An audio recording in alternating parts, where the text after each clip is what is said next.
அனைவருக்கும் வணக்கம்.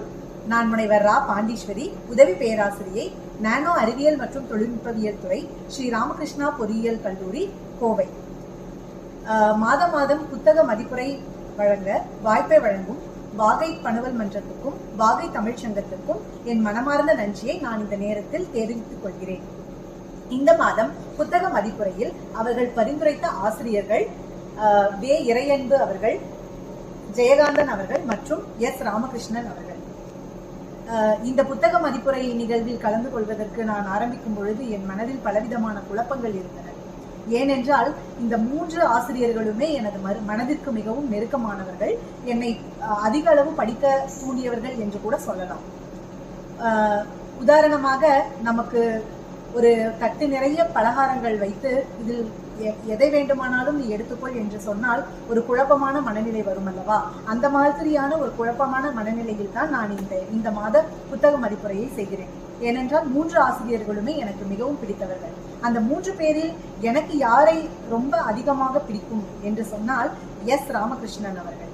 ஏனென்றால் இவரது வார்த்தைகள் ஒவ்வொன்றுமே எனது மனதில் எப்போதுமே பசுமரத்தாணி போல பதியக்கூடியவை. அதனால் இந்த மாத புத்தக மதிப்புரையில் நான் தெரிவு செய்து தேர்ந்தெடுத்து மதிப்புரை செய்ய விரும்பிய புத்தகம் திரு எஸ் ராமகிருஷ்ணன் அவர்கள் எழுதிய மறைக்கப்பட்ட இந்தியா என்ற இந்த புத்தகமாகும். இந்த புத்தகமானது எங்கள் ஸ்ரீ ராமகிருஷ்ணா பொறியியல் கல்லூரியில் அமைந்துள்ள மைய நூலகத்திலிருந்து நான் எடுத்து வாசித்த ஒரு புத்தகமாகும். இதை ஒரு புத்தகம் என்று சொல்வதை விட ஒரு பொக்கிஷம் என்றே சொல்லலாம். இந்த மறைக்கப்பட்ட இந்தியா இந்த புத்தகத்தை பற்றி நாம் பார்க்கும் பொழுது, இந்த புத்தகமானது தேசாந்திரி பதிப்பகம் என்ற பதிப்பகத்தால் பதிப்பிக்கப்பட்டுள்ளது. இந்த தேசாந்திரி பதிப்பகம் எஸ் ராமகிருஷ்ணன் அவர்களுடையதுதான். இந்த மறைக்கப்பட்ட இந்தியா என்ற இந்த புத்தகம் ஒரு கட்டுரைகளின் தொகுப்பாகும். இதன் முதல் பதிப்பு டிசம்பர் மாதம் 2018 வெளியானது. 2வது பதிப்பு ஏப்ரல் மாதம் 2021 வெளியானது என்று ஆசிரியர் குறிப்பிடுகிறார். மேலும் இந்த புத்தகத்தின் ஆசிரியர் எஸ் ராமகிருஷ்ணன் அவர்கள் விருதுநகர் மாவட்டத்தில் அமைந்துள்ள மல்லாங்கிணறு என்ற ஊரில் 1966ஆம் ஆண்டு பிறந்தார். இவரது தொழிலே முழுநேர பணியாக எழுத்து பணியை மட்டுமே இவர் செய்து வருகிறார். இவர் பல்வேறு விதமான கதைகள், கட்டுரைகள் என எழுதியுள்ளார். உதாரணமாக பல சிறுகதை தொகுப்புகள், நாவல்கள், கட்டுரை தொகுப்புகள், திரைத்துறை சார்ந்த நூல்கள், குழந்தைகள் நூல்கள், உலக இலக்கிய பேருரைகள், பல வரலாற்று தகவல்கள், மொழிபெயர்ப்புகள் என பல்வேறு விதமான தளங்களில் இவரது பதிப்புகளை நம்மால் காண முடியும். ஒரு பள்ளி படிக்கும் மாணவனிடம் சென்று உனக்கு அதிகமாக பிடிக்காத பாடம் எது என்று கேட்டால் பெரும்பாலான மாணவர்கள் சொல்வது எங்களுக்கு வரலாறு பிடிக்கவே பிடிக்காது என்று சொல்வார்கள். ஏனென்றால் அதில் பல கடினமான தகவல்கள் இடம்பெற்றிருக்கும். எல்லாவற்றையும் நம்மால் மனதில் பதிந்து வைத்துக் கொள்ள முடியாது. இது பெரும்பாலான மாணவ மாணவிகள் சந்திக்கும் ஒரு பிரச்சனையாகும். ஆனால் எஸ்ரா அவர்களின் இந்த புத்தகம் மறைக்கப்பட்ட இந்தியா என்பது பல வரலாற்று தகவல்களின் தொகுப்பாகவும் ஒரு களஞ்சியமாகவும் அமைந்துள்ளது. ஆசிரியர் இந்த ஒரு நூலை எழுதுவதற்காக கிட்டத்தட்ட 1 லட்சம் ரூபாய் அளவுக்கு பணம் செலவழித்து பல்வேறு விதமான நூல்களை வாங்கி அதில் ஆய்வுகள் பல செய்து அதன் மூலமாக இந்த புத்தகத்தை எழுதியுள்ளார். இந்த புத்தகத்தின் விலை 375 ரூபாய் மட்டுமே. இந்த புத்தகத்தை பற்றி சொல்லும் பொழுது, ஒரு வரலாற்று நிபுணர் கூட இத்தனை விஷயங்களையும் இவ்வளவு நேர்த்தியாகவும் இத்தனை கட்டமைப்போடும் இவ்வளவு உயரத்திற்கு இவ்வளவு துல்லியமாக முழுமையாக இந்த மறைக்கப்பட்ட இந்தியாவை நமக்கு காட்டியிருப்பார்களா என்பது சந்தேகம்தான். அந்த அளவுக்கு வரலாற்று நிகழ்வுகளை உயிர்ப்பாகவும் வியப்பாகவும் மனிதாபிமானத்தோடும் சமூக அக்கறையோடும் சுவாரஸ்யமாகவும் விறுவிறுப்பாகவும் இந்த நூலில் சொல்லப்பட்டிருக்கிறது. இது போன்ற ஒரு நூல் தமிழில் வந்ததே இல்லை என்று கூறியுள்ளார்கள் இந்த புத்தகத்தின் பின் அட்டை பக்கத்தில். இந்த மறைக்கப்பட்ட இந்தியா என்ற புத்தகம் கட்டுரைகளின் தொகுப்பு என்று நான் முன்பே கூறியிருந்தேன். இந்த புத்தகத்தில் மொத்தம் 52 கட்டுரைகள் உள்ளன. உதாரணமாக புத்தனை தேடிய பயணி, 3 அடையாளங்கள், தையல்காரர் தயாரித்த கொடி, நீண்டு செல்லும் சாலை, மங்கம்மாள் சாலை, தாவரங்களின் உலகம், ஜந்தர் மந்தர், சாந்தி நிகேதன், தாகூரின் கல்வி முறை, அவுரியின் வீழ்ச்சி, திருமண வேட்டை, கல்லாயுதங்கள், நடமாடும் சடலங்கள், பெண்கள் பள்ளி, கொடுங்கோல் ஜமீன்தார்கள், இப்படி 52 விதவிதமான கட்டுரைகள் உள்ளன. இந்த 52 கட்டுரைகளில் என்னை அதிக அளவில் கவர்ந்த ஒரு 3 கட்டுரைகளை மட்டும், அதில் உள்ள தகவல்களை நான் உங்களுடன் எளிமையான முறையில் பகிர்ந்து கொள்ள விரும்புகிறேன். மறைக்கப்பட்ட இந்தியா என்ற இந்த புத்தகத்தில் நான் முதலாவதாக உங்களுடன் பகிர்ந்து கொள்ள இருக்கும் கட்டுரை என்னவென்றால் 3 அடையாளங்கள். இந்த 3 அடையாளங்கள் என்பவை நமது இந்தியாவின் முக்கியமான 3 அடையாளங்கள் என்னென்ன? நமது தேசிய கீதம், நமது தேசிய சின்னம் மற்றும் தேசிய கொடி ஆகும் என்று நமக்கு தெரியும் அல்லவா? இதில் தேசிய கீதம் ஜனகண மன என்று ஆரம்பிக்கும் பாடல்தான் நமது தேசிய கீதமாக நாம் ஒவ்வொரு நிகழ்வுகளிலும் பாடுகிறோம். இந்த தேசிய கீதத்தின் வரலாறு கொஞ்சம் சுவாரஸ்யமானதுதான். இந்த தேசிய கீதத்தை ரவீந்திரநாத் தாகூர் அவர்கள் எழுதியுள்ளார். இதை 52 வினாடிக்குள் நாம் பாடி முடிக்க வேண்டும் என்பது நாம் அறிந்த தகவல். ஆனால் இந்த தேசிய கீதத்தின் பாடலானது மொத்தம் 5 பத்திகளை கொண்டது. அதில் அமைந்துள்ள முதல் பத்தியை மட்டும்தான் நாம் எப்பொழுதும் பாடுகிறோம். மேலும் பெரும்பாலானவர்கள் என்ன நினைக்கிறார்கள் என்றால், நமது தேசிய கீதமானது இந்தி மொழி கொண்ட ஒரு பாடல் என்று நினைக்கிறோம். ஆனால் இது வங்காள மொழி பாடலாகும் என்பது ஒரு புதுமையான தகவல் தான். மேலும் 1911ஆம் ஆண்டு இந்திய தேசிய காங்கிரஸ் மாநாட்டில் தான் முதலில் இந்த பாடல் பாடப்பட்டது. நமது தேசிய கீதத்தை எழுதியவர் ரவீந்திரநாத் தாகூர் என்று சொன்னேன் அல்லவா? இந்த கவிஞருக்கு இன்னொரு பெருமையும் உண்டு. 2 தேசங்களின் தேசிய கீதங்களை எழுதிய பெருமை ரவீந்திரநாத் தாகூரை தான் சாரும். ஏனென்றால் அவர் பங்களாதேஷின் தேசிய கீதமான அமர் ஷோனார் பாங்லா என்ற பாடலையும், வங்க மொழியில் அமைந்த ஜனகணமன என்ற பாடலையும் ஆங்கில மொழியாக்கம் செய்தவரும் தாகூர் தான். நமது இந்திய சுதந்திரம் அடைவதற்கு முன்பாக இந்திய மக்களின் மனதில் விடுதலை வேட்கையை ஏற்படுத்தியதில் பாடல்களின் பங்கு முக்கியமானது. அதில் 3 முக்கிய பாடல்கள் இடம்பெற்றுள்ளன. முதலாவதாக பக்கிம் சந்திர சாட்டர்ஜி எழுதிய வந்தே மாதரம் என்ற பாடலும், இரண்டாவதாக ரவீந்திரநாத் தாகூர் எழுதிய ஜனகணமன என்ற பாடலும், முகமது இக்பால் எழுதிய சாரே ஜஹான் சே அச்சா என்ற பாடலும் மக்கள் மனதில் அதிக அளவில் பிரபலமாக பேசப்பட்டது, விடுதலை வேட்கையும் தூண்டியது. இந்தியா சுதந்திரம் அடைந்த பிறகு இந்த 3 பாடல்களுள் ஏதாவது ஒரு பாடலை தேசிய கீதமாக அறிவிக்க வேண்டும் என்ற கோரிக்கை எழுந்தது. அந்த கோரிக்கையை ஏற்று 1950ஆம் ஆண்டு ராஜேந்திர பிரசாத் அவர்களின் தலைமையில் ஒரு குழு அமைக்கப்பட்டது. அந்த குழுவின் பரிந்துரையின் பேரில் ரவீந்திரநாத் தாகூர் எழுதிய ஜனகணமன என்ற பாடலானது நமது இந்திய தேசிய கீதமாக அறிவிக்கப்பட்டது. பின்னர் வந்தே மாதரம் என்ற பாடலும் நமது இந்திய தேசிய கீதத்திற்கு சமமான மரியாதை அந்த பாடலுக்கும் அளிக்கப்பட்டது. இரண்டாவதாக நாம் பார்க்க போவது என்னவென்றால், நமது இந்திய தேசிய கொடியின் வரலாற்றை பற்றி பார்க்க போகிறோம். இந்திய தேசிய கொடியானது மூவர்ணங்களில் அமைந்துள்ளது என்பது நமக்கு தெரியும். அதன் சுவாரஸ்யமான வரலாற்றை பற்றி கொஞ்சம் தெரிந்து கொள்வோமா? அதுதான் இந்த 4வது கட்டுரை, தையல்காரர் தயாரித்த கொடி. பெர்லின் நகரில் நடைபெற்ற ஒரு சர்வதேச மாநாட்டில் இந்திய புரட்சியாளரான மேடம் காமா என்பவரால் 1905ஆம் ஆண்டு நமது இந்திய தேசிய கொடியானது ஏற்றப்பட்டது. ஆனால் இப்பொழுது நாம் பயன்படுத்தும் மூவர்ண கொடி என்பது அப்பொழுது தேசிய கொடியாக இல்லை. அப்பொழுது அமைந்த தேசிய கொடி எவ்வாறு இருந்தது என்பதை ஆசிரியர் இங்கு குறிப்பிடுகிறார். அது மேடம் காமா என்பவர்களால் தயாரிக்கப்பட்டது. அந்த கொடியில் மேலே சிவப்பு, நடுவில் மஞ்சள், கீழே பச்சை என்று 3 பட்டைகளும், சிவப்பு பட்டையில் ஒரு தாமரை மலரும் 8 நட்சத்திரங்களும் பொறிக்கப்பட்டு இருந்ததாகவும், மஞ்சள் பட்டையில் நீல வண்ணத்தில் வந்தே மாதரம் என்ற வாசகம் எழுதப்பட்டு இருந்ததாகவும், பச்சை பட்டையின் இடது மூலையில் சூரியனின் உருவமும் வலது மூலையில் பிறை நிலவும் இருந்ததாக இந்த கொடியை பார்த்தவர்கள் கூறுகின்றனர் என்று ஆசிரியர் குறிப்பிடுகிறார். இதுதான் நமது இந்தியாவின் முதலில் நாம் பயன்படுத்திய கொடியாகும்.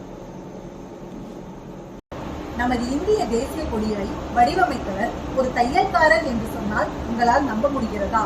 ஆனால் அதுதான் உண்மை. 1921ஆம் ஆண்டு விஜயவாடாவில் நடைபெற்ற காங்கிரஸ் மாநாட்டில் பங்கேற்ற பிங்காளி வெங்கையா என்ற தையல்காரர் தான் முதலில் நமது தேசிய கொடியை வடிவமைத்தார். அவர் வடிவமைத்த கொடியானது மேலே சிகப்பு வண்ணமும் கீழே பச்சை வண்ணமுமாக அமைந்தது. அதில் பல மாறுதல்கள் ஏற்பட்டுதான் நாம் இப்பொழுது பயன்படுத்தும் தேசிய கொடியானது உருவாக்கப்பட்டது. ஆனால் நமது தேசிய கொடியை ஆரம்ப வடிவம் கொடுத்த தையல்காரர் பிங்காலி வெங்கையா நமது இந்திய அரசால் எந்த மரியாதையுமே செய்யப்படாமல் வறுமையில் வாடி 1963ஆம் ஆண்டு உயிர் நீத்தார் என்று ஆசிரியர் தனது ஆதங்கத்தை பதிவு செய்கிறார். பிங்காலி வெங்கையா வடிவமைத்த தேசிய கொடியில் மாற்றங்கள் பல செய்யப்பட்டன. அதன்படி மேலே சிகப்பு வண்ணமும் நடுவில் வெள்ளை வண்ணமும் கீழே பச்சை வண்ணமும் அமைந்த பட்டைகள் பொருத்தப்பட்ட கொடி வடிவமைக்கப்பட்டது. வெள்ளை வண்ணம் அமைந்துள்ள இடத்தில் கைராட்டை பொருத்தப்பட்டது. சுதந்திரத்துக்கு முன்பாக இதுதான் நமது தேசிய கொடியாக இருந்தது. 1947ஆம் ஆண்டு ஆகஸ்ட் மாதம் 15ஆம் நாள் நமக்கு சுதந்திரம் கிடைத்தது. அதன் பிறகு இந்த கொடியானது காங்கிரஸ் கட்சியினரால் அவர்களுடைய கட்சி கொடியாகவும் பயன்படுத்தப்பட்டது. அதன் பிறகு பல மாற்றங்கள் பல ஏற்படுத்தப்பட்டு நமது இந்திய தேசிய கொடியானது கைராட்டைக்கு பதிலாக அங்கு அசோக சக்கரம் பொருத்தப்பட்டது என்பது இதில் நாம் தெரிந்து கொள்ள வேண்டியது. அடுத்தபடியாக நாம் பார்க்க இருக்கும் கட்டுரை நீண்டு செல்லும் சாலை. நமது ஆசிரியர் எஸ். ராமகிருஷ்ணன் அவர்களின் பதிப்பகத்தின் பெயர் தேசாந்திரி என்று சொன்னேன் அல்லவா. தேசாந்திரி என்பவர் எந்த விதமான இலக்கும் இல்லாமல் நீண்ட தூரம் பயணம் செய்பவர்களை நாம் அவ்வாறு குறிப்பிடுவோம். நமது ஆசிரியர் பயணம் மேற்கொள்வதில் ஒரு தீரா காதலர். அவரது பல்வேறு படைப்புகள் பயணங்கள் பற்றியும் அமைந்திருக்கும். அதே போல இங்கு ஆசிரியர் சாலைகள் பற்றி அழகாக பல கருத்துக்களை குறிப்பிடுகிறார். நமது இந்திய சாலைகளின் வரலாற்றை பற்றியும் குறிப்பிடுகிறார். நாம் பெரும்பாலும் பயணங்கள் மேற்கொள்வதற்கு தரை வழியாகவோ அல்லது கடல் வழியாகவோ அல்லது ஆகாயம் வழியாகவோ பயணங்களை மேற்கொள்கிறோம். இதில் நமக்கு பல்வேறு அனுபவங்களை தரக்கூடிய விஷயமாக சாலை வழி பயணங்கள் அமைந்துள்ளன. பெரும்பாலான போக்குவரத்து வசதிகளை நாம் சாலை வழியாகவே மேற்கொள்கிறோம். நமது இந்திய திருநாட்டில் கிட்டத்தட்ட ஒவ்வொரு 20 கிலோமீட்டருக்கும் ஒரு தடவையும் மொழியோ அல்லது பண்பாடுகளிலோ மாற்றங்களை நம்மால் காண முடியும் என்று ஆசிரியர் இந்த கட்டுரையில் குறிப்பிடுகிறார். நமது இந்தியாவின் மிக நீண்ட சாலையாக கிராண்ட் ட்ரங்க் ரோடு என்ற ஒரு சாலையை பற்றி ஆசிரியர் குறிப்பிடுகிறார்.